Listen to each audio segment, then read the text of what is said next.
بسم الله الرحمن الرحیم.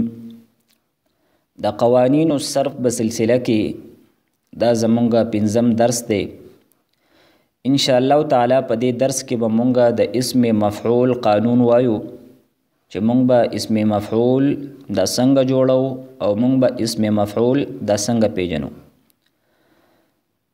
د دې درس نه مخکې کوم حضراتو چې څلورم نمبر درس نه دی اوریدلی نو هغه درس هغه خامخا واورئ، ځکه چې په هغې کې موږ د ثلاثي مجرد، ثلاثي مزید فیهی، د رباعي مجرد او رباعي مزید فیهی دا څه ته وایي، د هغې تعریف څه دی، د هغې مثالونه څه دي، هغه موږ په تفصیل سره ذکر کړي دي او دا الفاظ دا به موږ په دې قانون کې استعمالو.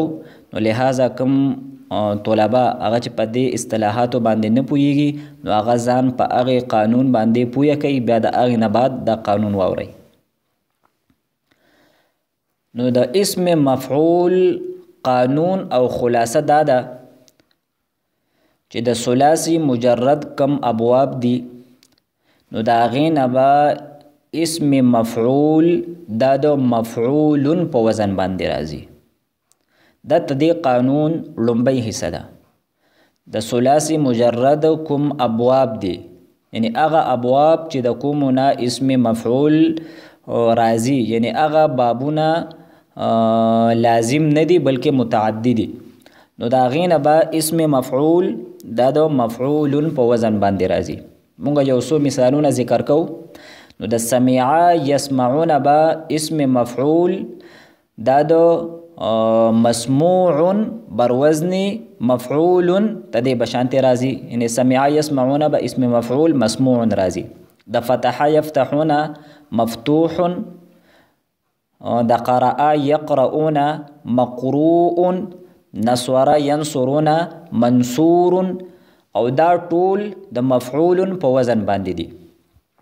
دا خو تدې قانون یو حصه شوه. دویمه حصه تدې قانون دا ده چې د ثلاثي مجرد نه علاوه نور کم بابونه دي، خوا کاغه د ثلاثي مزید فیهی بابونه دي، خوا کاغه د رباعي مجرد بابونه دي، او خوا کاغه د رباعي مزید فیهی بابونه دي. نو تدغه ټولو بابونو نه به اسم مفعول تدغه باب د فعل مضارع مجهول په وزن باندې راځي. د ثلاثي مجرد نه علاوه چې څومره بابونه دي نو د هغې بابونو نه به اسم مفعول د هغې باب د فعل مضارع مجهول کم وزن دی د هغې په شانتې به راځي. البته فرق به دا وي چې مونږ به د علامت مضارع دا به مونږ حذف کو، یعنی مضارع مجهول کې چې کوم د مضارع علامت دی، یعنی حروف اتینو نه چې کوم حرف راغلی دی هغه به حذف کو او د هغې په ځای باندې به مونږ میم مضموم راوړو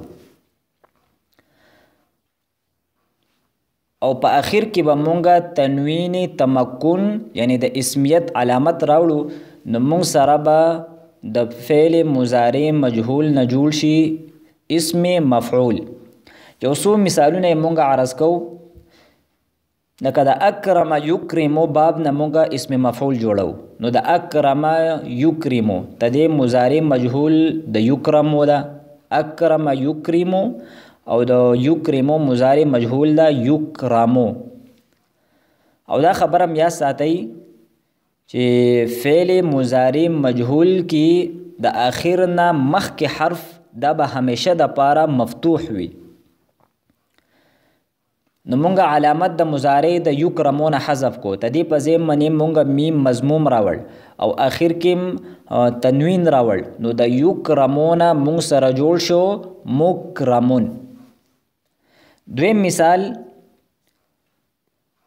د یدحرجون مونږ اسم مفعول جوړو. یدحرجو دا د فعل مضارع مجهول صیغه ده.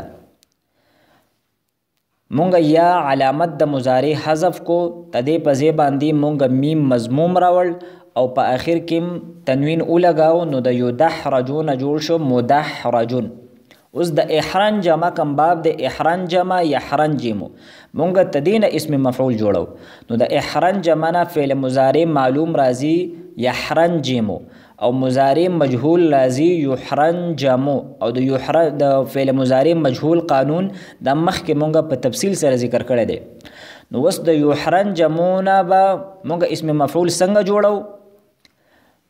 یا علامت د مضارع به حذف کو، د دې په ځای باندې به مونږ میم مضمومه راوړو او آخر کې به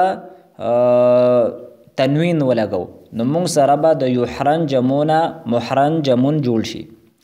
نو د قانون حاصل او خلاصه دا راوتله چې د ثلاثي مجرد د بابونو نه به اسم مفعول دا د مفعول په وزن باندې راځي. مفعول، مفعولان، مفعولون، مفعولة، مفعولتان، مفعولات. دا چې څومره صیغې دي نو د هغې په شروع کې د مفعول وزن دا جوړ شوی دی. یا دغسې مسموع، مسموعان، مسموعون، مسموعة، مسموعتان، مسموعات. او تدین علاوه چې کم بابونه دي نو هغې نه به اسم مفعول د فعل مضارع مجهول په وزن باندې راځي. البته په مضارع مجهول او په اسم مفعول کې به فرق دا وي چې د علامت مضارع په ځای باندې به مونږ میم مضمومه لګو او آخر کې به مونږ تنوین لګو. نو مونږ سره به اسم مفعول جوړیږي.